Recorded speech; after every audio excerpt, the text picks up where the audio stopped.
Today with us is Dr. Subhash Shalia. He is a well-known orthopedic surgeon from Delhi. He goes to Fortis, Bhardwaj, NMC and Neo Hospital. So welcome doctor साहब, आपका बहुत बहुत स्वागत है. नमस्कार, धन्यवाद. नमस्ते. सो आज का हमारा एपिसोड आज की करंट सिचुएशन के लिए ज़्यादा डेडिकेटेड है और मैं आपसे पूछना चाहूँगी सर, ये सिचुएशन के लिए आपके क्या ख्याल है?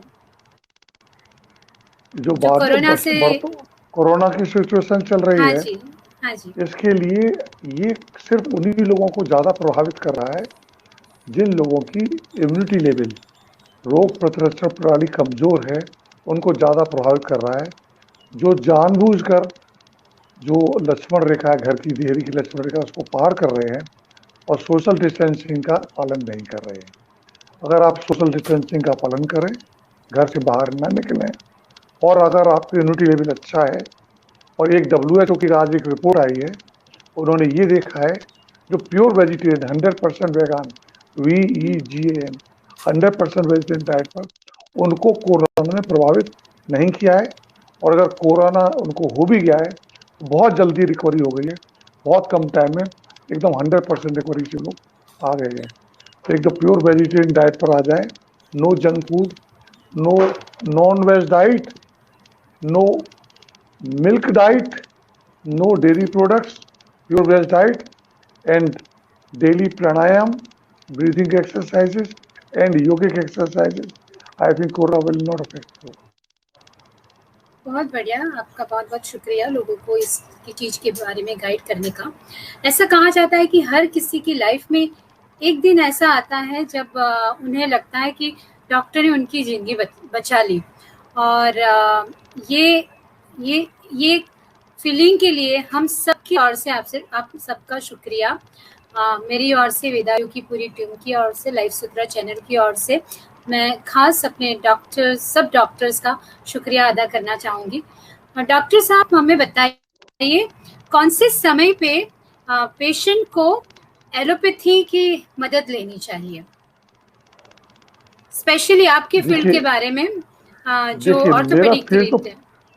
देखिए मैडम, मेरा पूरा फील्ड ही एलोपैथिक का है. मेरी फील्ड में आयुर्वेदिक तो कहीं है ही नहीं.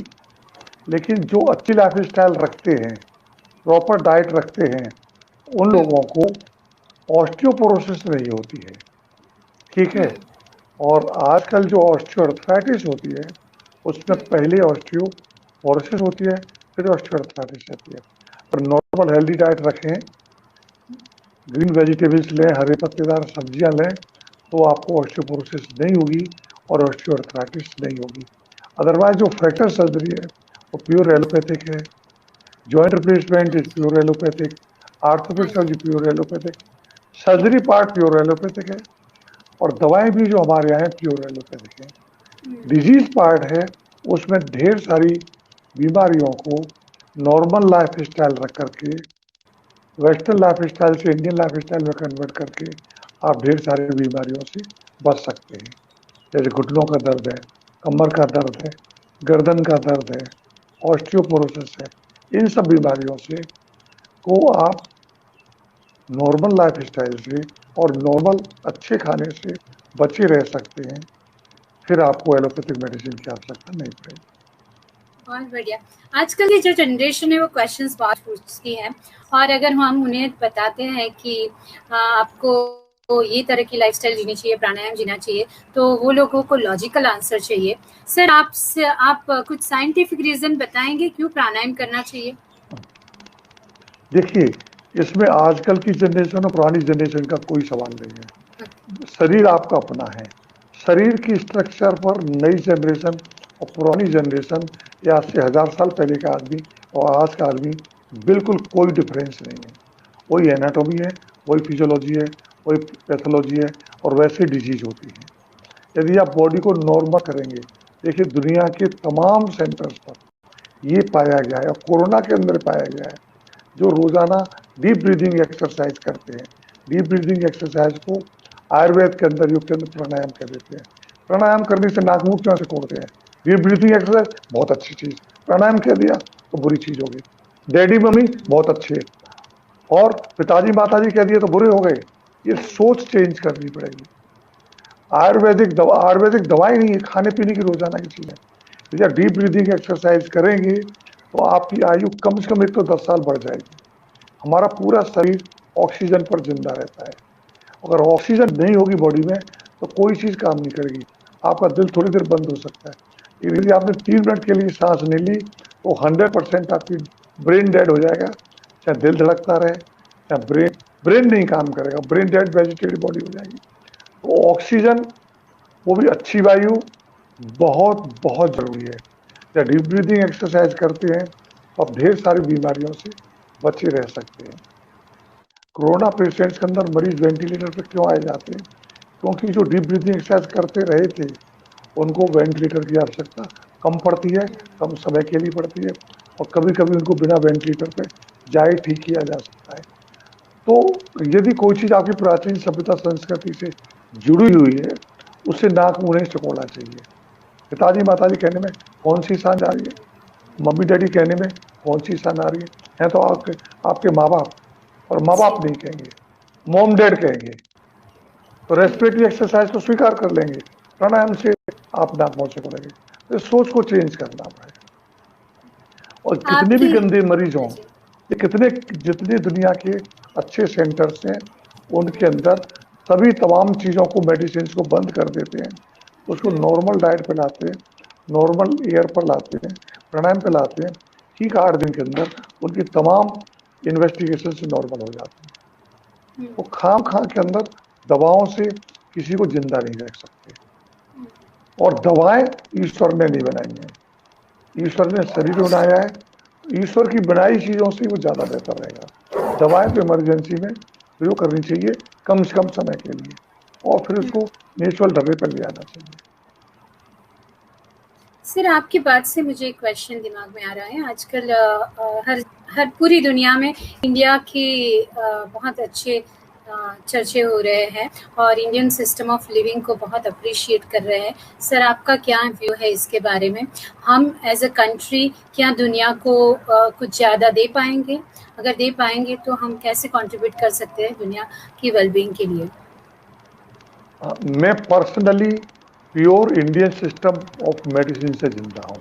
मीन्स मैं नेचुरल चीज़ें खाता हूँ, कोई भी आर्टिफिशियल चीज़ें नहीं खाता, जंक फूड नहीं खाता, 100% वेगन डाइट है, प्योर फल सब्जी खाता हूँ, ज़्यादा पका हुआ खाना नहीं खाता, स्प्राउट्स ज़्यादा खाता हूँ, मैं दूध से बनी कोई चीज़ नहीं लेता, एंड नो एनिमल प्रोडक्ट। मैं 65 ईयर्स का हूँ और मैं अभी भी अपनी कैपेसिटी में 16, 17, 20 साल के बच्चों से ज़्यादा काम करता हूँ।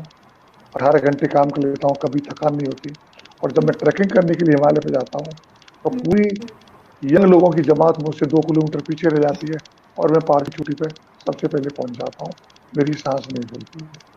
मेरा कहने का मतलब है कि जब जो भी आर्टिफिशियल फिश है, जंक फूड है, यदि आप प्योर नेचुरल वे में जीते हैं तो एक तो आप बीमार नहीं पड़ेंगे, आपको बुढ़ापा नहीं आएगा, और आप हमेशा यंग रहेंगे। जो लोग घड़ी देख के काम कर, मैं बड़े बड़े ऑपरेशन करता हूँ, जॉइंट रिप्लेसमेंट करता हूँ, ट्रॉमा करता हूँ, मैं कभी घड़ी नहीं देखता।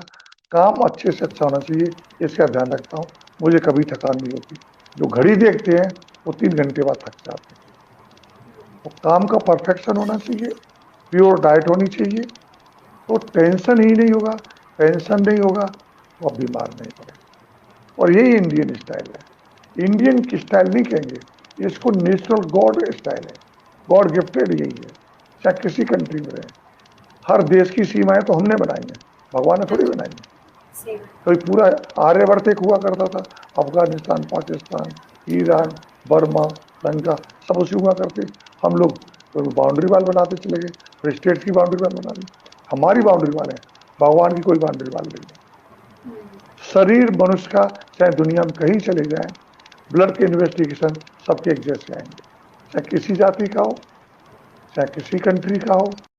मनुष्य शरीर एक है और मनुष्य शरीर के खाने पीने के और जिंदा रहने के सिद्धांत एक है, और ये कोरोना से सिद्ध हो गया है। आज ही हाँ मैंने जी। डिटेल WHO का आर्टिकल पढ़ा है कि जो 100% वेगान है वो कोरोना से ग्रसित ही नहीं हुए हैं, इक्का दुक्का हो भी गया, वो उसकी रिकवरी सबसे तेज रही है और वो जिंदे हॉस्पिटल से वापस घर चले गए। और किससे सर, प्रूव करें? हाँ जी, सही बात है। सर, आपने काफ़ी ऑपरेशंस किए हैं और कुछ जगह ऑपरेशंस ज़रूरी है, उसके बिना हीलिंग प्रोसेस पॉसिबल नहीं है। जो पेशेंट ऑपरेशन करता है उन्हें कैसे ध्यान रखना चाहिए अपनी बॉडी का ऑपरेशन के बाद? ऑपरेशन के बाद में जो ऑपरेशन करने वाले सर्जन हैं, हुँ, उनकी पूरी टीम है, फिजियोथेरेपिस्ट की टीम है हमारी ब्रांच में, उनके हुँ, जितने इंस्ट्रक्शंस हैं उनको ईमानदारी से पालन करें। यदि हुँ, आप डॉक्टर के इंस्ट्रक्शंस का पालन नहीं करेंगे तो आपकी रिकवरी पूरी नहीं होगी। और हमारी ऑर्थोपेडिक्स के अंदर यदि आपने फिजियोथेरेपिस्ट के इंस्ट्रक्शंस को फॉलो नहीं किया है तो आपका रिकवरी प्रॉपर नहीं हो पाएगी। जैसे ऑपरेशन से पहले से वैसे होना है तो आपको डॉक्टर की और फिजियोथेरेपिस्ट की बात माननी चाहिए, प्रॉपर डाइट लेनी चाहिए, तभी आपको बढ़िया रिजल्ट आएगा। Thank you. और आप मैं जानना चाहूँगी आपसे वेदायु प्रोजेक्ट के बारे में आपके क्या व्यू है वेदायु प्रोजेक्ट के लेके? ये बहुत अच्छा प्रोजेक्ट है। जनरल पब्लिक को, आम जनमानस को हेल्थ से रिलेटेड ये साधारण भाषा में जो उनको समझ में आ सके, तमाम स्पेशलिस्ट को लेकर के उन तक सामान्य जानकारी पहुंचा रहा है और ये बहुत नोबल कॉज है और मेरी ढेर सारी शुभकामनाएं आपको इस प्रोजेक्ट में। बहुत-बहुत शुक्रिया हमारे साथ बात करने के लिए, लोगों को गाइड करने के लिए आपका तहे दिल से शुक्रिया। सर, और कुछ आप कहना चाहेंगे लोगों को जो आपका कुछ मैं मैसेज ये है? कहना चाहूँगा, मैं सिर्फ ये कहना चाहूँगा, जितने ज़्यादा सिंपल आप खाने में रहेंगे और यदि आप पूरी 6 से 8 घंटे की नींद लेंगे, सिंपल घर का खाना खाएंगे, कभी कभार मन करा तो महीने 15 दिन में भले ही कहीं आपने कोई जंक फूड खा लिया, जितना सिंपल और जितना सस्ता, जितना ताज़ा खाना खाएंगे, पूरी जिंदगी आप बीमार नहीं होंगे। मैं कभी बीमार बहुत-बहुत नहीं पड़ा हूँ। हाँ जी, मैं चाहता हूँ कोई और भी बीमार ना पड़े, बीमार ना पड़े। डॉक्टर की आवश्यकता जिंदगी भर ना पड़े, मेरी हुँ। सिर्फ यही काम है। बहुत-बहुत शुक्रिया, आपसे बात करके बहुत अच्छा लगा और आपकी शुभकामनाएँ लोगों के साथ है और हम ज़रूर ये सिचुएशन से बाहर आ जाएँगे और ये ये एक हमारे लिए चैलेंजिंग टाइम है बट वो भी सब साथ में मिलके सबका सपोर्ट लेके हम इससे बाहर निकल जाएँगे। और बहुत शुक्रिया सुभाष सर हमारे साथ आने के लिए। Thank you. धन्यवाद। धन्यवाद। जी।